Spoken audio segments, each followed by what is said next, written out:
Você já parou para pensar que as nossas casas guardam a nossa alma? Cada cadeira, cada prato, cada porta-retrato não é apenas um objeto, é uma testemunha silenciosa. A cadeira de balanço guarda o eco das canções de ninar que cantamos para nossos filhos. A mesa da cozinha guarda as marcas de faca das centenas de refeições que preparamos com amor. As paredes guardam o som das risadas e o silêncio das nossas dores. Leva-se uma vida inteira para construir um lar, para preenchê-lo com essas testemunhas de afeto. E, descobri da forma mais cruel, basta uma única tarde para que tudo isso seja vendido a preço de banana num bazar de garagem. Meu nome é Margarida, tenho 74 anos, e enquanto escrevo isso, olho para as paredes brancas e sem vida de um quarto que insistem em chamar de meu. Fica no Lar Repouso Feliz, um nome que soa como uma piada de mau gosto. Há 3 dias, meu único filho, Sérgio, e minha nora, Angélica, me trouxeram para cá. A desculpa deles era a minha fragilidade, meus esquecimentos. A verdade, no entanto, era muito mais simples e muito mais feia. Eu me tornei um estorvo, e a minha casa, com tudo o que havia dentro, tornou-se um prêmio que eles estavam ansiosos demais para esperar que eu morresse para reivindicar. A cena da minha internação foi uma obra-prima de falsidade. Angélica, com seus olhos que nunca sorriam, segurava meu braço com uma força que era mais de contenção do que de apoio. "É para o seu bem, sogrinha", ela repetia, a voz um xarope doce e venenoso. "Aqui, a senhora terá cuidados 24 horas por dia. Médicos, enfermeiras. Nós trabalhamos tanto, não temos como te dar a atenção que a senhora merece. Sérgio, meu filho, o menino para quem eu remendei joelhos de calça e medos noturnos, não conseguia me olhar nos olhos. Encarava o chão, as paredes, qualquer lugar, enquanto dizia: 'É só por um tempinho, mãe. Até a senhora se recuperar, ficar mais forte. A gente te visita todo fim de semana, prometo.' Eu protestei. Disse que estava ótima, que meus esquecimentos eram apenas os lapsos normais de uma mulher da minha idade. Mas minha voz era fraca e a determinação deles era de aço. Enquanto eles arrumavam uma pequena mala para mim, com 3 mudas de roupa e meus remédios, eu sabia que precisava agir. Meu coração de mãe estava partido, mas meu instinto de sobrevivência, afiado por 74 anos de vida dura, gritava. Com a desculpa de pegar meu casaquinho de lã no quarto, executei meu plano. Sobre a minha penteadeira, ficava uma pequena estatueta de um passarinho de madeira, a última peça que meu falecido marido, Alberto, um carpinteiro de mãos mágicas, esculpiu antes de morrer. Era o meu tesouro mais precioso. Meses antes, após um assalto na casa de uma vizinha, meu afilhado Anselmo, que é advogado e superprotetor, insistiu em instalar uma pequena câmera de segurança em minha casa. "É para a sua paz, tia Margarida", ele disse. A câmera era minúscula, disfarçada num falso carregador de celular. Mas eu, que não queria aquele aparelho moderno à mostra, tive uma ideia. Com cuidado, descolei o pequeno pássaro de sua base. Fiz um buraco com uma faca quente e embuti a câmera ali. O pequeno furo para a lente ficou perfeitamente escondido na plumagem escura do peito da ave. Enquanto Angélica gritava do corredor para eu me apressar, eu peguei o passarinho. Com as mãos trêmulas, mas o propósito firme, não o coloquei na minha mala. Fui até a sala de estar e o coloquei de volta em seu lugar de sempre. No topo da estante de embuia que Alberto fez, de frente para o sofá, com uma visão perfeita de todo o cômodo. O pequeno pássaro de madeira, a memória do meu amor, tornou-se meu espião, meus olhos e ouvidos dentro da casa que estava prestes a ser tomada. E agora, aqui estou eu, no quarto 23 do Lar Repouso Feliz. Mas não estou sozinha. Ao meu lado, sobre o criado mudo, está um pequeno tablet, um presente que Anselmo me deu, já configurado, e na tela eu assisto, ao vivo, a demolição da minha vida. A cena é grotesca. Minha sala de estar, antes um santuário de ordem e lembranças, parece um campo de batalha. Angélica, com uma energia febril, comanda a operação. Ela e Sérgio estão arrastando todos os meus móveis para o jardim da frente. Cada peça recebe uma etiqueta de preço, escrita com um canetão preto. Vejo-a pegar a cadeira de balanço de cerejeira que Alberto fez para mim quando Sérgio nasceu. A cadeira onde o amamentei, onde li para ele as primeiras histórias. Ela cola uma etiqueta no encosto. R$ 20. Meu estômago se contrai. Vejo Sérgio, meu filho, carregando a minha coleção de livros de receita. Livros que herdei da minha mãe, com as páginas manchadas de gordura e cheias de anotações. Angélica arranca uma folha de caderno e escreve: livros velhos, 50 centavos cada. A humilhação se aprofunda a cada objeto profanado. Meu aparelho de jantar de porcelana, presente de casamento. R$ 10 o jogo. A cristaleira da vovó. R$ 50 tem que buscar. O ápice da crueldade acontece quando Angélica pega a caixa de sapatos onde eu guardava nossas fotografias. Ela a abre, olha as fotos com desdém, o registro de toda a nossa vida e, em vez de etiquetá-la, simplesmente a joga numa caixa maior com uma placa que diz: grátis, leve o que quiser. Meu passado, a minha história, nem sequer valia R$ 1 para ela. E Sérgio?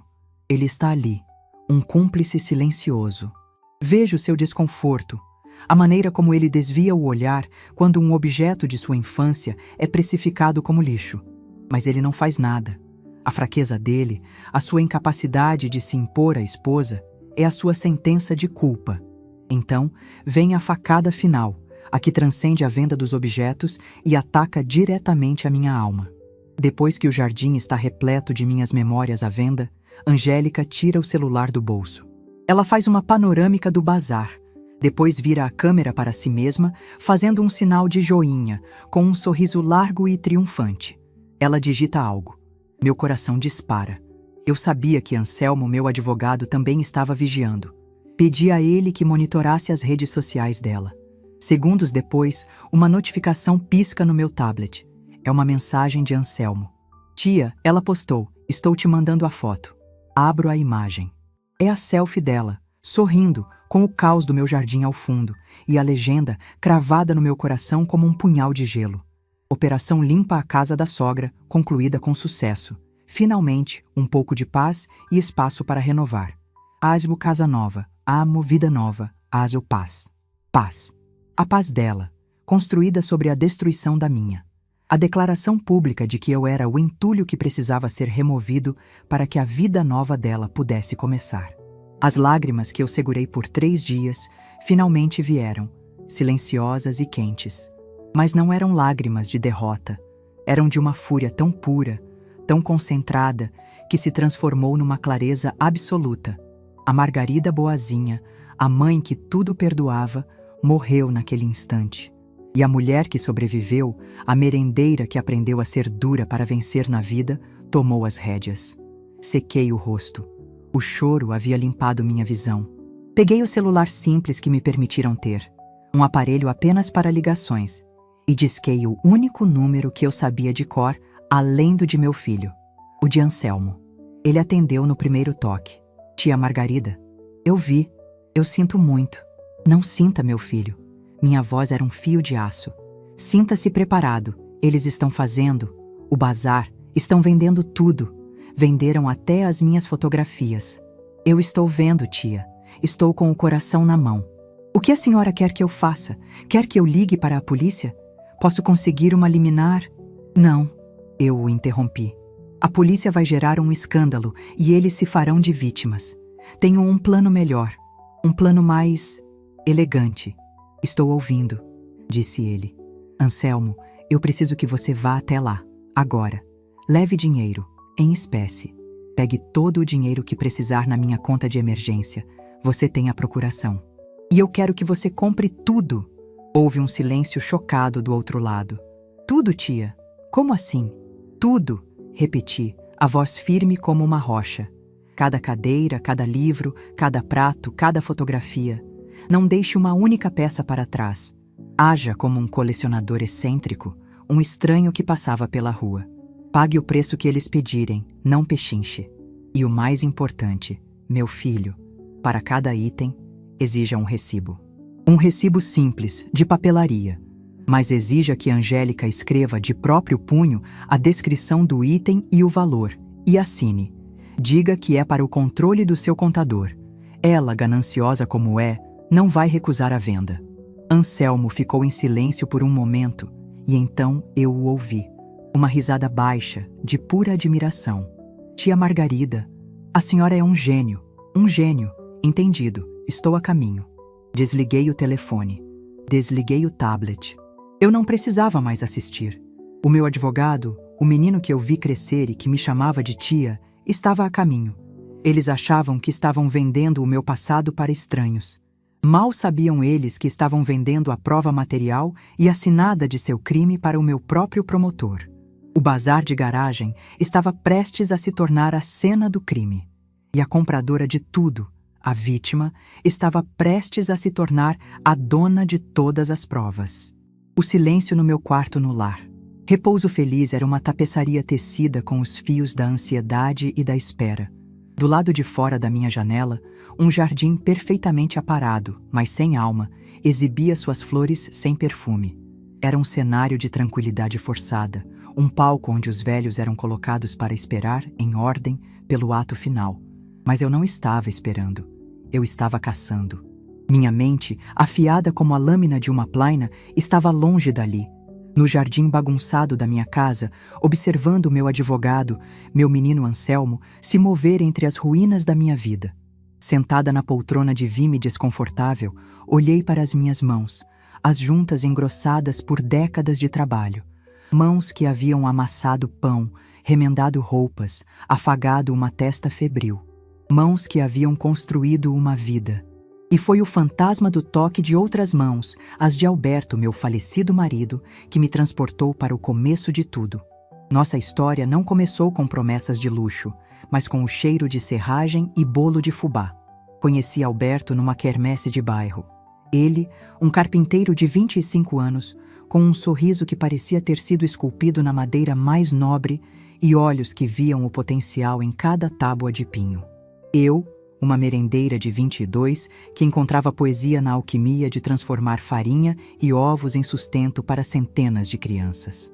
Nosso amor foi como os encaixes que ele fazia em seus móveis, perfeitos, fortes, feitos para durar.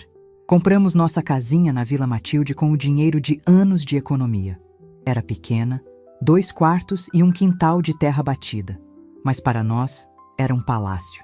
Porque cada canto daquela casa foi, aos poucos, preenchido não com objetos comprados, mas com peças nascidas do nosso amor e do nosso trabalho. Alberto passava os fins de semana em sua pequena oficina nos fundos, e a cada mês um novo móvel surgia. A mesa da cozinha, robusta de peroba rosa, onde comemoramos o primeiro aniversário de Sérgio. A estante da sala, com seus entalhes delicados, que foi se enchendo com os livros que comprávamos em sebos. A cadeira de balanço de cerejeira, que ele terminou uma semana antes de nosso filho nascer, e na qual eu passei incontáveis madrugadas, ninando nosso pequeno tesouro. Nossa vida era rica, não em dinheiro, mas em significado. Eu saía antes do sol raiar para o meu trabalho na escola, o cheiro de alho e cebola impregnado no meu uniforme. Voltava no final da tarde, cansada, e encontrava Alberto na varanda, lixando uma peça de madeira, o cheiro de pó de serra pairando no ar. Éramos o sal e o açúcar, o trabalho braçal e o trabalho do cuidado, a base sólida e o recheio quente da nossa pequena família. Sérgio cresceu nesse universo. Aprendeu a andar se apoiando nas pernas da mesa que o pai fez. Suas primeiras letras foram desenhadas com giz no chão de cimento da oficina de Alberto. Ele era um menino bom, quieto, com os olhos sonhadores do pai. A tragédia, como sempre, não pediu licença. Alberto estava trabalhando na reforma do telhado de uma igreja. A madeira do andaime, velha e apodrecida pela chuva, cedeu. A queda foi de 6 metros. Ele não morreu na hora. Passou 2 dias num hospital público, em silêncio, apenas segurando minha mão. Na última tarde, ele abriu os olhos e me olhou. Não havia medo, apenas uma tristeza infinita. "Cuida do nosso menino, Margarida", ele sussurrou. "Ensine a ele a ter um ofício seguro." E se foi. Fiquei viúva aos 40 anos, com um filho de 14 para guiar. A promessa que fiz a Alberto, ali no corredor frio do hospital, tornou-se o meu norte. Sérgio não teria um ofício de risco. Ele teria um diploma. Teria um futuro de mãos limpas, de escritório com ar-condicionado. Para isso, o meu sacrifício precisou dobrar. Continuei como merendeira, mas peguei todos os turnos extras que apareciam. Trabalhava nas férias escolares, nos feriados. Minha vida social se resumia às outras cozinheiras da escola. Enquanto as outras mães do bairro se preocupavam com festas e passeios, eu me preocupava com o preço do material escolar e com a mensalidade do cursinho pré-vestibular. O maior sacrifício, o que me custou um pedaço da alma, veio quando Sérgio decidiu que queria cursar design gráfico. Era um curso moderno, cheio de futuro, ele dizia, mas exigia um computador potente, programas de edição caríssimos. O valor total era de R$ 5.000, uma fortuna impensável para uma merendeira em 1998. Por semanas, revirei minhas economias, fiz contas, perdi o sono. Não havia saída. Até que meus olhos pousaram na porta trancada da oficina de Alberto, o santuário dele, o lugar onde sua alma ainda vivia, entre as ferramentas que foram a extensão de suas mãos.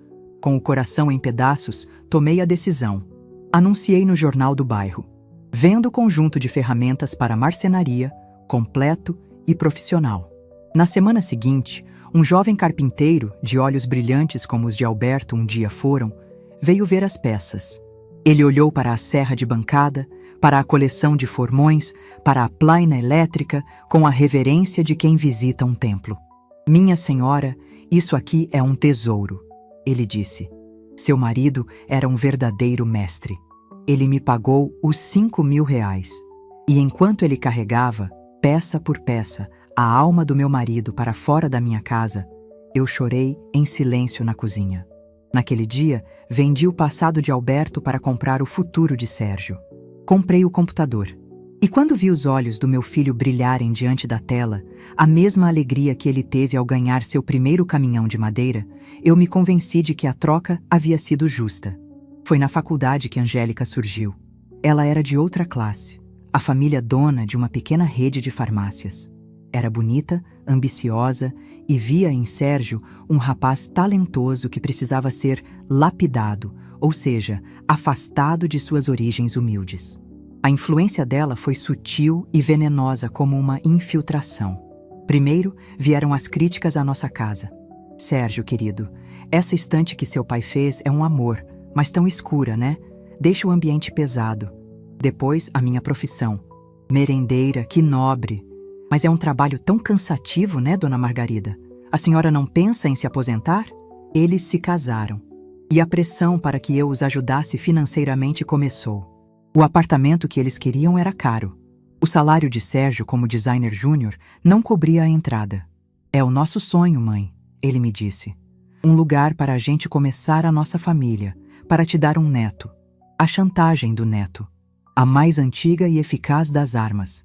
Para dar a entrada de R$ 40.000 no apartamento deles, eu fiz o último grande sacrifício.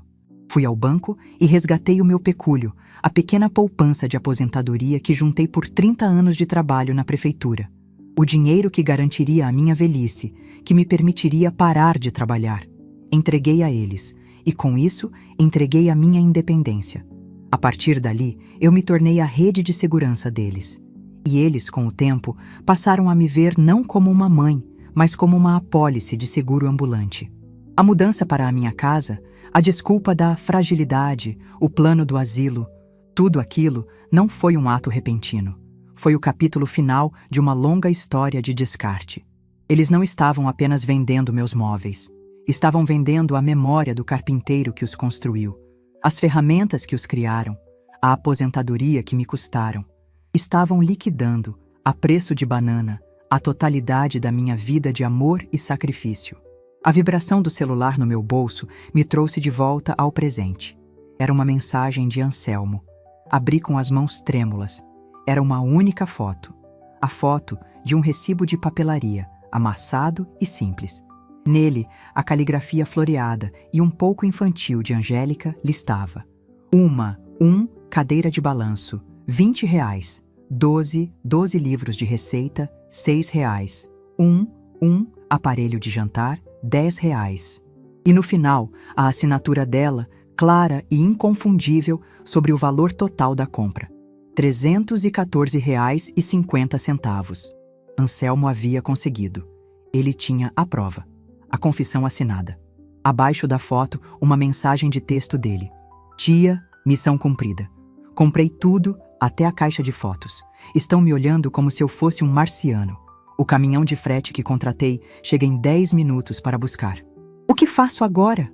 Olhei para a foto do recibo, para a assinatura da minha nora. A prova do crime. A avaliação que ela mesma fez do valor da minha vida. R$ 314. Uma nova onda de fúria fria e lúcida me invadiu. A humilhação exigia uma resposta à altura. Digitei a resposta para Anselmo, cada palavra um tijolo no muro da minha resolução. Ótimo trabalho, meu filho. Agora, a segunda parte do plano. Diga ao homem do frete para não levar as coisas para o depósito. Dê a ele outro endereço. O endereço do escritório de advocacia do pai da Angélica. Mande entregar tudo lá, com uma cópia autenticada deste recibo colada na porta da cristaleira e um pequeno bilhete. Escreva o seguinte: Prezado Dr. Farias, seguem os pertences de sua filha, Angélica. Pelo visto, o valor sentimental que ela atribui a eles é de R$ 314. Como a minha cliente, Dona Margarida, considera o valor da história dela inestimável, ela abre mão da posse. Afinal, a generosidade é uma via de mão dupla.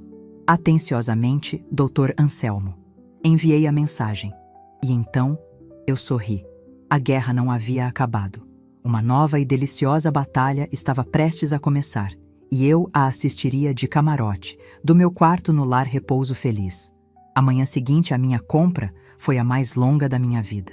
Eu, prisioneira voluntária no quarto 23 do Lar Repouso Feliz, aguardava. Cada rangido no corredor, cada voz mais alta vinda do jardim, fazia meu coração disparar. Eu não tinha dúvidas de que a tempestade viria. A única questão era quando. A primeira onda de choque não veio na forma de um grito, mas de uma ligação de Anselmo. A voz dele, do outro lado da linha, era uma mistura de profissionalismo contido e o deleite de um menino que acabara de executar a travessura perfeita. Tia Margarida, bom dia. O senhor Farias, pai de Angélica, acaba de me ligar, ele relatou, e eu podia quase ouvir o sorriso em sua voz. Aparentemente, um caminhão de frete descarregou uma mobília completa na recepção do escritório de advocacia dele esta manhã. Ele estava exaltado. Exaltado é um eufemismo, imagino. Comentei, ajeitando-me na poltrona. Digamos que o vocabulário dele não seria apropriado para os ouvidos da senhora. Anselmo riu. Ele gritou, ameaçou me processar por invasão, por assédio. Eu apenas o informei, com a maior calma do mundo, que o meu cliente, um comprador anônimo, adquiriu legalmente os itens de sua filha, Angélica Farias, conforme recibo assinado pela mesma. E que, não tendo gostado da mercadoria, estava apenas exercendo seu direito de devolvê-la, de forma generosa, à família da vendedora. Sugeri que ele visse aquilo como um presente. E ele? Perguntei, saboreando a cena. Ele desligou, mas não antes de dizer que a filha dele viria aqui ter uma conversa definitiva com a senhora. Prepare-se, tia, eles estão a caminho. E estavam. Menos de uma hora depois, a enfermeira-chefe, uma mulher corpulenta chamada Dona Ivone, bateu à minha porta. Sua expressão era uma mistura de irritação e curiosidade. Dona Margarida, seu filho e sua nora estão na recepção. Estão alterados. Exigem vê-la imediatamente. Pois não, Ivone. Diga a eles que os receberei no jardim, perto do coreto. Gosto de tomar o sol da manhã, respondi, com uma tranquilidade que a deixou boquiaberta. Caminhei lentamente pelos corredores impecavelmente limpos do asilo. Outros residentes, sentados em suas cadeiras de rodas ou andando com seus andadores, me olhavam, sentindo a eletricidade no ar. Eu não era mais apenas a nova interna silenciosa. Eu era o centro de um evento. Encontrei-os no jardim. Angélica parecia um animal enjaulado, andando de um lado para o outro, o rosto vermelho de fúria. Sérgio estava sentado num banco, a cabeça entre as mãos, a imagem da derrota. "Sua velha louca!" Angélica gritou, assim que me viu, dispensando qualquer formalidade. "O que você fez? Você humilhou o meu pai! Mandou aquela tralha velha para o escritório dele. Ele vai te processar até você não ter mais onde cair morta. Sentei-me no banco oposto ao de Sérgio, sob a sombra de um flamboyant. Bom dia para você também, Angélica. Por favor, fale mais baixo. Estamos num lugar de repouso. Repouso? Ela gargalhou, um som histérico. Você vai repousar numa cela depois que o advogado do meu pai acabar com você. Sérgio finalmente levantou a cabeça. Os olhos dele estavam vermelhos, mas não de raiva, de pura e absoluta vergonha. Mãe, por que a senhora fez isso? Era só um bazar. A gente precisava do dinheiro, não precisava desse escândalo todo. Olhei para o meu filho. O menino que eu criei, agora um homem que se escondia atrás da fúria da esposa. Eu não fiz escândalo nenhum, Sérgio. Respondi, a voz calma, mas cortante. Eu apenas me recusei a ser a vítima silenciosa do escândalo de vocês. Vocês me internaram aqui sob falsos pretextos. Venderam a minha vida a preço de lixo. E sua esposa? Virei-me para Angélica. Ainda teve a audácia de postar uma foto celebrando a minha exclusão, para que 270 de seus amigos virtuais pudessem aplaudir. Aquilo não foi nada. Era uma brincadeira, ela rebateu. Humilhação, Angélica, corrigi. O nome disso é humilhação. E a humilhação que seu pai sentiu ao receber uns móveis velhos na recepção do escritório dele não é nem a sombra da que eu senti ao ver o álbum de casamento dos meus pais na caixa de grátis. Eu não fiz nada. Apenas devolvi a mercadoria à família da vendedora. Pelo que vejo, a senhora não gostou do que comprou de si mesma. Ela ficou sem palavras, atingida pela lógica fria da minha resposta. E você, Sérgio? Continuei, a voz amolecendo com uma tristeza inevitável. Você não precisava do dinheiro. Vocês queriam o dinheiro. E para isso, estavam dispostos a vender não apenas os móveis que seu pai construiu com as próprias mãos, mas a dignidade da sua mãe. A mulher que vendeu as ferramentas do seu pai para te dar um futuro. A menção às ferramentas o atingiu como um soco. Ele se encolheu, o choro finalmente vindo, silencioso e patético. A conversa terminou, eu disse levantando-me. E a minha estadia aqui também. Eles me olharam, confusos. O quê? Perguntou Angélica. Meu advogado, o Dr. Anselmo, que por acaso foi o comprador excêntrico do bazar de vocês, está tratando da minha alta neste exato momento. Amanhã de manhã estarei de volta na minha casa, e a primeira coisa que farei será chamar um chaveiro. Sugiro que encontrem outro lugar para morar, pois a fechadura será trocada ao meio-dia em ponto. O pânico substituiu a fúria no rosto de Angélica. Você não pode nos expulsar. A casa também é do Sérgio. Não, minha cara. A casa era minha e de Alberto. E agora é apenas minha. Sérgio não tem direito a um único tijolo enquanto eu for viva. Outro detalhe legal que vocês se esqueceram de verificar. Agora, se me dão licença, tenho uma aula de jardinagem. Deixei-os ali, no meio do jardim do lar Repouso Feliz, desmoronando sob o peso de suas próprias ações. A vitória não foi doce, foi amarga, necessária e, acima de tudo, libertadora. Na manhã seguinte, Anselmo chegou. Não como um advogado, mas como o afilhado que era. Trouxe um buquê de margaridas, minhas flores preferidas.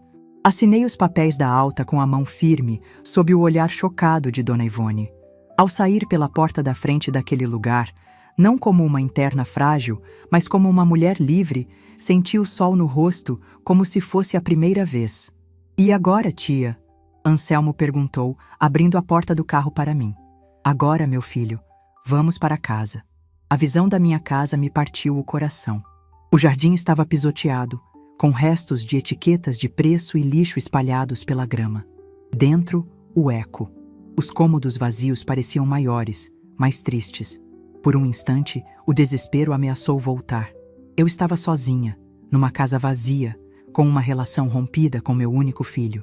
É uma tela em branco, tia Margarida, disse Anselmo, como se lesse meus pensamentos. Uma chance de pintar um quadro novo. Ele estava certo. E a pintura começou naquela mesma tarde. Anselmo havia, de fato, guardado todos os meus móveis num depósito. O caminhão de frete chegou às 2 da tarde. E com a ajuda de 2 carregadores pacientes, começamos o trabalho de reconstrução. Mas eu não queria o passado de volta. Eu queria um futuro diferente. A estante, por favor, Nesta outra parede. Quero que a luz da janela bata nela.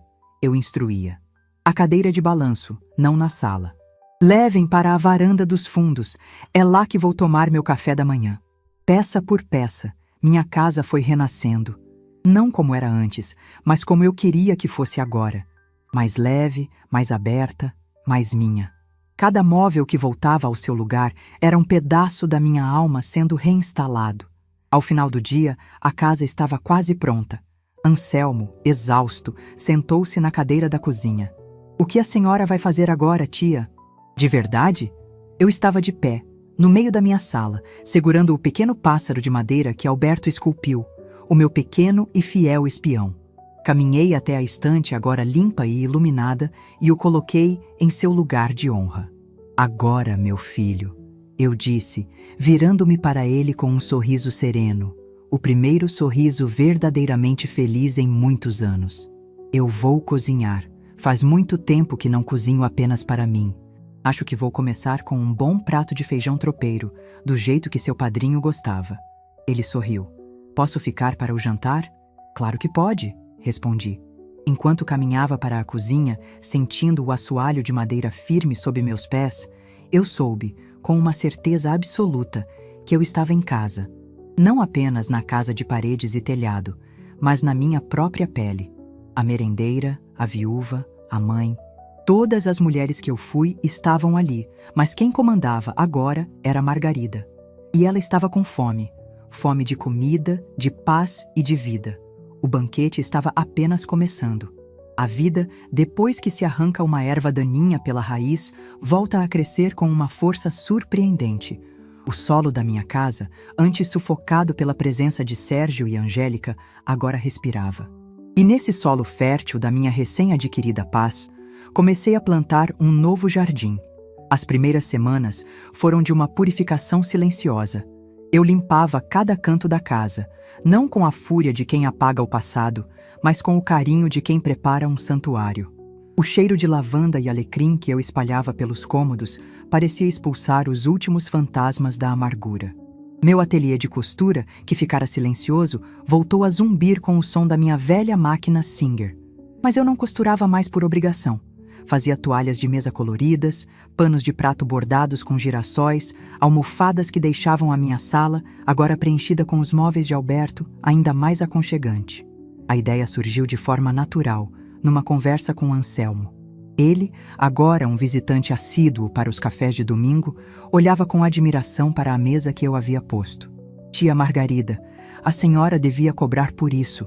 Ele brincou, apontando para o bolo de milho e a broa de fubá que eu acabara de tirar do forno. "Essa comida, essa casa, as pessoas pagariam para ter uma experiência assim, de verdade, de afeto." A brincadeira dele plantou uma semente. Eu não queria mais a escala industrial do meu antigo trabalho na escola.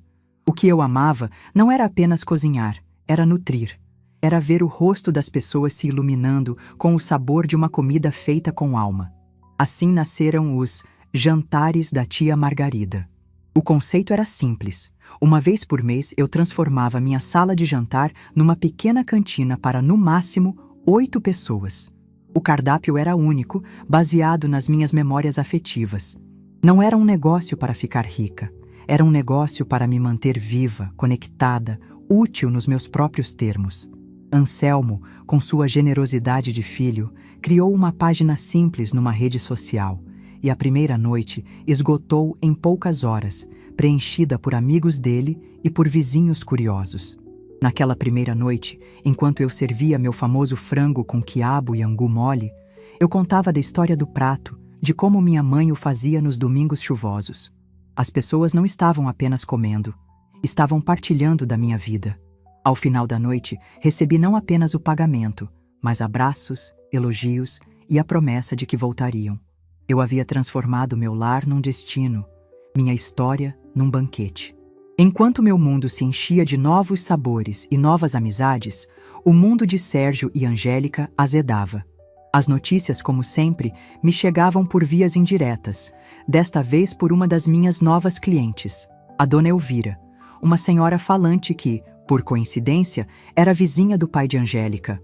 A cena da devolução dos móveis, ela me contou, havia se tornado uma lenda no condomínio e nos círculos de advogados da cidade. O Dr. Farias, pai de Angélica, um homem de ego inflado e reputação a zelar, ficou apoplético. A humilhação de ter a sala de espera do seu escritório de advocacia, um templo de mármore e seriedade, transformada num bazar de móveis usados, com um recibo de R$ 314 assinado pela própria filha, foi um golpe do qual sua arrogância não se recuperou. Ele, que sempre apoiara os caprichos de Angélica, culpou-a pelo escândalo. Cortou-lhe a mesada, o cartão de crédito, o apoio. Você me envergonhou. Eu ouviu-o gritar com a filha ao telefone. Você e esse seu marido incompetente. Resolvam seus próprios problemas. Para mim, vocês não existem mais. Sem o meu apoio, e agora, sem o do pai dela, a queda de Sérgio e Angélica foi brutal. Tiveram que abandonar o apartamento de luxo.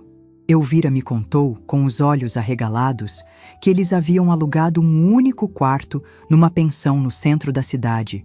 Um lugar com banheiro compartilhado e cheiro de mofo.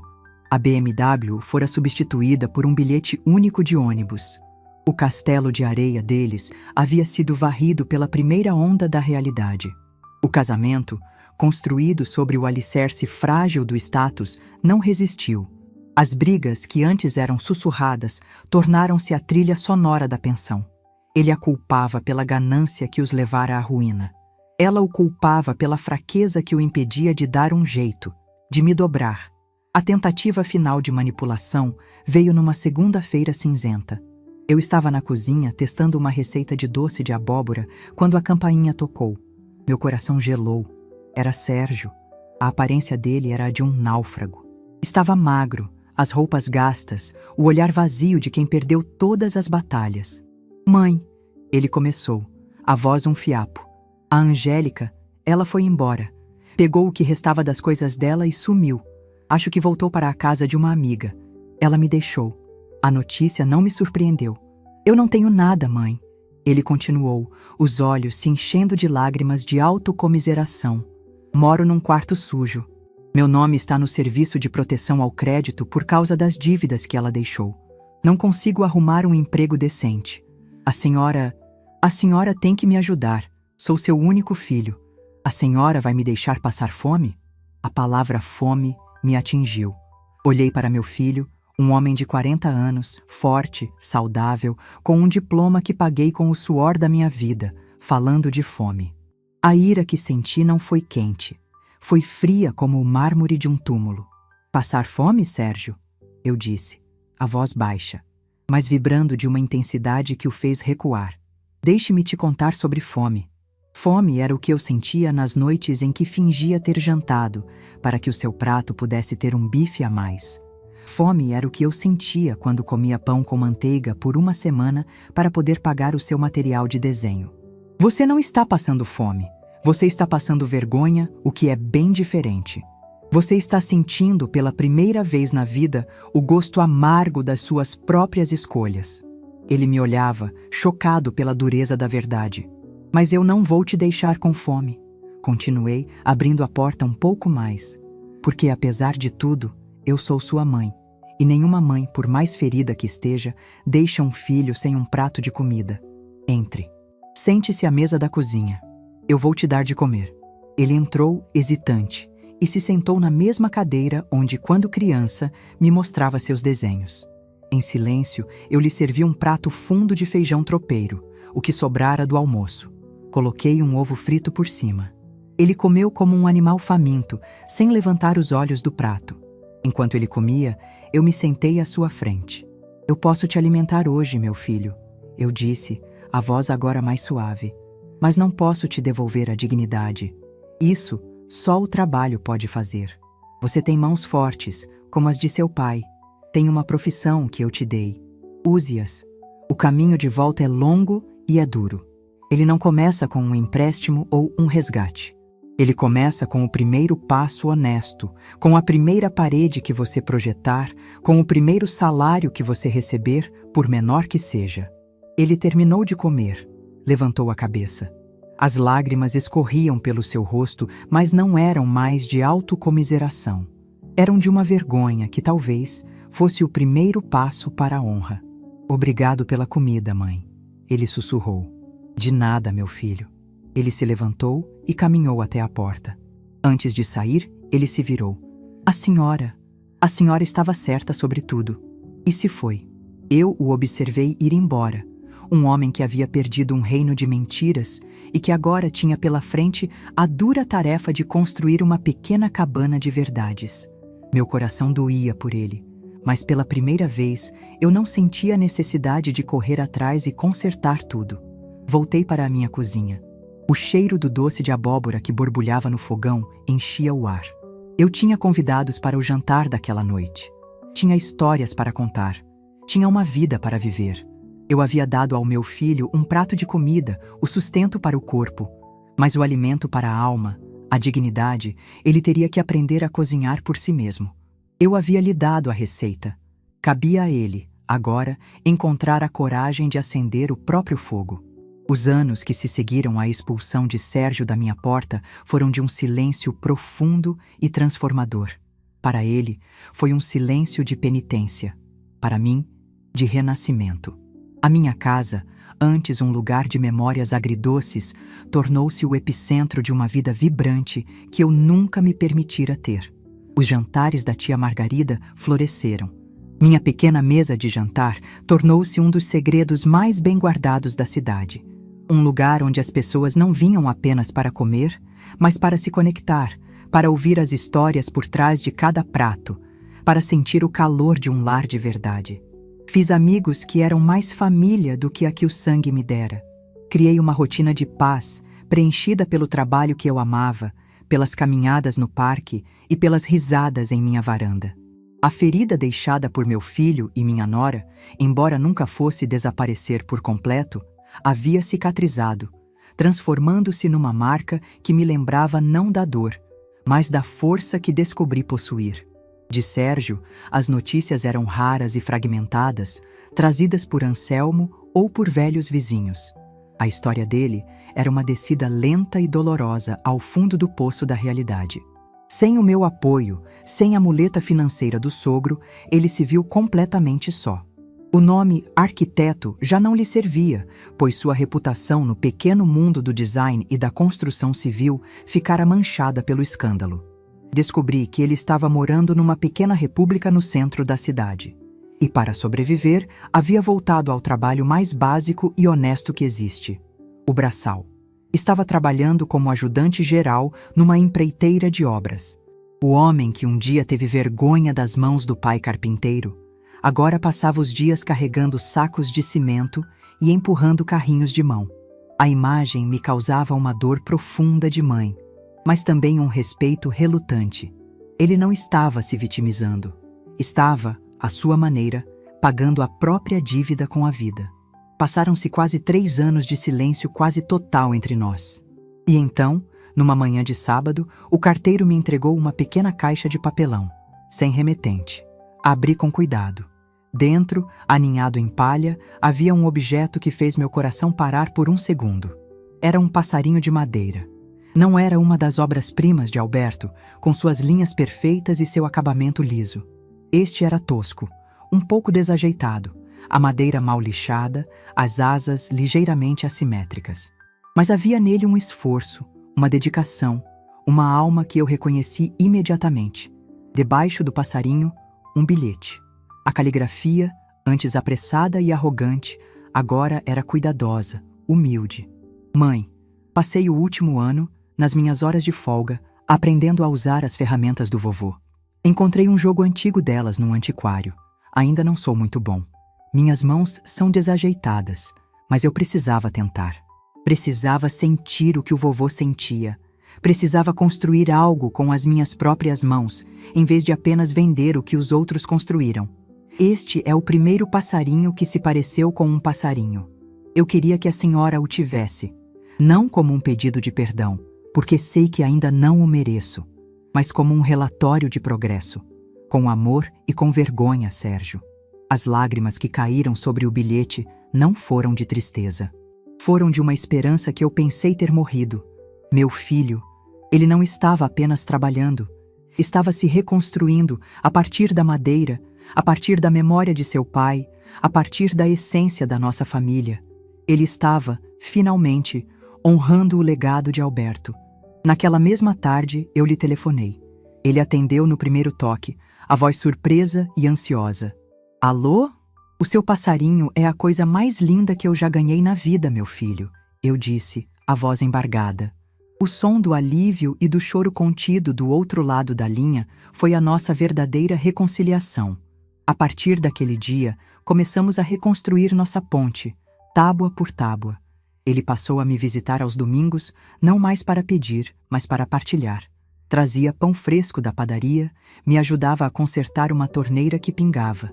Sentávamos na varanda e ele me contava, com um orgulho humilde, sobre o seu trabalho na obra, sobre os calos em suas mãos, sobre o respeito que estava conquistando entre os outros operários.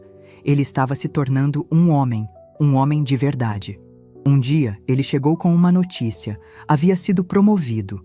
O mestre de obras, vendo seu empenho e seu conhecimento de desenho técnico, o colocara como encarregado de uma pequena equipe de reforma. O salário ainda era modesto, mas a dignidade era imensa. A prova final de sua transformação, o gesto que selou a nossa nova história, veio no ano seguinte. A escola municipal onde trabalhei por 30 anos como merendeira, a escola estadual Alberto Ferraz, nomeada em homenagem póstuma ao meu marido por seu trabalho na comunidade, estava caindo aos pedaços. O refeitório, o meu antigo reino, estava num estado lastimável, com infiltrações e equipamentos quebrados. Sérgio soube da situação e, sem me dizer uma palavra, começou a agir. Por 6 meses, ele usou cada hora de folga, cada contato que fez no mundo da construção, cada grama de sua energia, para um projeto secreto. Ele desenhou um plano completo de reforma para o refeitório. Foi de loja em loja de material de construção, contando a história da escola, pedindo doações. Convocou seus colegas de trabalho para um grande mutirão de fim de semana. Descobri tudo na festa de 70 anos da escola. Fui convidada como ex-funcionária de honra. No meio da cerimônia, o diretor chamou Sérgio ao palco. Eu não entendi nada. E então Sérgio, meu filho, com as mãos de trabalhador e o coração de um gigante, contou a todos sobre a mãe merendeira, sobre o pai carpinteiro e sobre a importância daquele lugar. E anunciou seu presente para a escola, a reforma completa e gratuita de todo o refeitório. 2 semanas depois, na cerimônia de reinauguração, o lugar estava irreconhecível. Limpo, pintado, com equipamentos novos e mesas coloridas. E na parede principal havia uma placa de bronze. Sérgio me levou até ela, e quando eu li o que estava escrito, minhas pernas fraquejaram. Cantina Margarida Ferraz. Em homenagem à mulher que, por 30 anos, serviu mais do que comida neste lugar. Serviu dignidade, afeto e a prova de que o amor é o mais nutritivo dos alimentos. Abracei meu filho, ali, no meio daquele refeitório barulhento e feliz, e soube que o ciclo estava completo. Ele não havia apenas reformado um prédio, ele havia restaurado a nossa honra. Ele usou seu talento, o mesmo que eu lutei para que ele tivesse, não para construir um monumento à sua própria vaidade, mas para honrar a simplicidade do meu trabalho, do meu legado. Hoje, aos 78 anos, minha vida é uma mesa farta. Meus jantares continuam a ser um sucesso. Minha casa está sempre cheia de amigos. E aos domingos, ela se enche com a risada do meu filho. Ele abriu sua própria pequena empresa de reformas, focada em projetos para pessoas de baixa renda. Ele não ficou rico, ele se tornou valioso. Às vezes, quando estou na minha cozinha, preparando a massa de um pão, eu penso em como a vida é curiosa. Por anos, eu servi o alimento que enchia o estômago do meu filho, mas o deixava faminto de caráter. Foi preciso que eu lhe negasse o pão, que eu o deixasse sentir a fome da realidade, para que ele aprendesse a verdadeira lição, a de que a gente só se alimenta de verdade quando aprende a amassar o pão da própria dignidade, com as próprias mãos. Se essa história tocou seu coração, deixe seu like, se inscreva no canal e comente aqui embaixo. No meu lugar, O que você faria? Sua mensagem pode iluminar o dia de alguém.